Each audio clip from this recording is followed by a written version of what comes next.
What is a soul call? No, I'm not talking about Better Call Saul, nor am I talking about the album by Duke Ellington, or talking about calling a soulmate. I'm talking about something that is very real, but has very little information out there. I'm talking about a soul call. So, what is it? Ever fallen in love with someone you don't even like? I'm sure it happens a lot, especially if he or she is hot. But let's take lust out of the equation for now.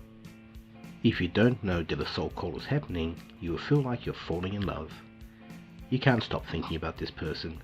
You want to know everything there is to know, and you will go out of your way to do this. Then once you've helped, bam, you're suddenly no longer interested. If you've gotten yourself into a relationship though, you'll most likely think, how the hell did I get myself into this mess? Okay, so what exactly is a soul call? In short, it's a cry for help or assistance from one person to another on a soul level. Let's say, as an analogy, and humour me here, supposing I'm in trouble and I see no way out. I think to myself, damn it, I need help. So I send a prayer to God, or the universe, or whatever you choose to believe in. Could be something like, I'm really screwed here. Get me out of this situation. Now I'm assuming that prayers or calls for help will be a little bit more dignified than this, but you get the idea. Now let's pretend I have a counterpart that I can't see. I most likely don't even know they exist. They live upstairs, and they hear every word I say. He hears my prayer and thinks, okay, who can help us here? He knows everybody, and he quickly finds someone who can help. Let's pretend that person is you. To get your attention, he goes to your counterpart, who is also living with him upstairs, and says, hey, Gary, that's me, needs your help. He pokes away at your counterpart, who then pokes away at you. He can see everything at this level, so he arranges for you and me to meet somehow. If you're on the ball, you'll know right away that you've got a soul call. But if you're not, or this happens to be your first one, you'll need a bit of prodding. Your counterpart will come up with ways to draw you to me. I'll keep poking at him, and he'll keep poking at you.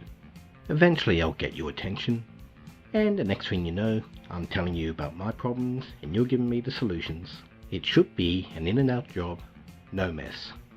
Well, in an ideal world, it would be. But what normally happens is that I don't even know I've sent out a call for help, and you don't even know I need help. So, we begin the long, arduous process of working out why we are in each other's lives. Eventually we will get there, otherwise we wouldn't have met. But we might have mistaken the reasons why we did meet, and have gone and done something silly, like get married. Now, the thing about a soul call is that they may be as quick as passing on a message, or they could take years. It depends really on what needs to be done.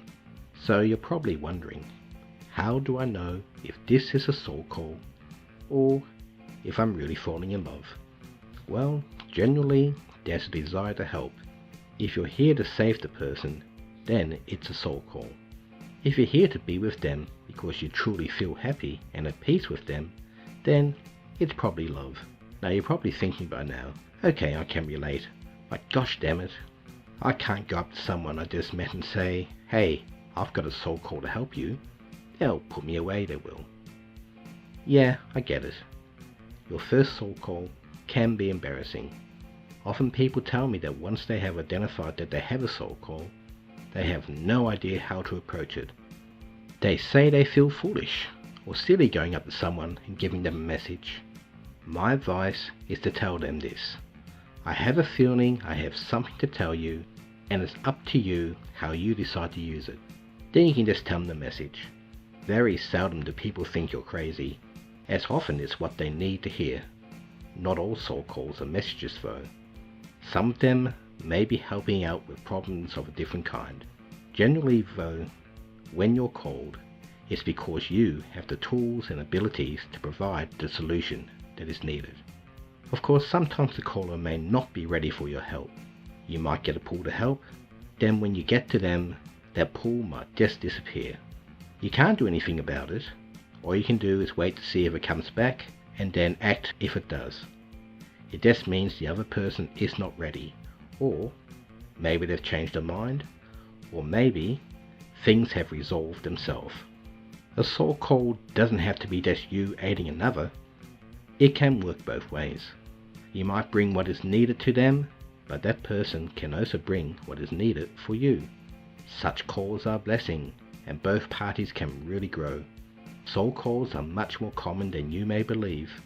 Understanding them may put everything into a new perspective for you. It's even possible to have several calls at the same time. If you get one, embrace it. But don't become a slave to it. Some can last moments, and some can last for years. But be ready to move on when it's time, and accept new ones when they come. It's a wonderful experience, and the more you do it, the better you will get at it.